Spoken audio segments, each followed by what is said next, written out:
দুদিন আগে সৌরভ গাঙ্গুলী মন্তব্য করেছিলেন, পাকিস্তানকে হারানোর কোনো চমক নেই, ভারতে বাংলাদেশ পাত্তাই পাবে না, যে কোনো ফরম্যাটেই ভারত শক্তিশালী, ভারতকে হারাবে বাংলাদেশ, তাও আবার ভারতের মাটিতে।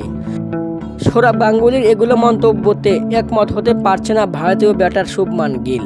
তিনি বললেন, পাকিস্তানকে হোয়াইট ওয়াশ করেছে বাংলাদেশ, যেভাবে পাকিস্তানকে হারিয়েছে তাতে পুরো কৃতিত্ব দিলেন সাকিব মুশফিকদের। দুর্দান্ত পারফর্ম করেছে বাংলাদেশ, তাদের পারফরমেন্সে অবশ্যই কৃতিত্ব দিতে হবে।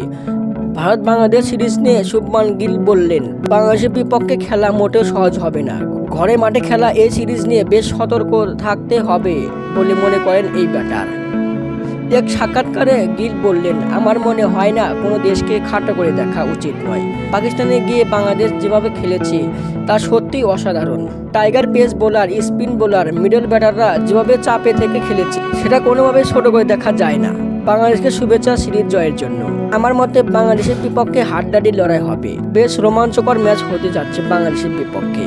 বিডি নিউজ, হৃদয় হাসান।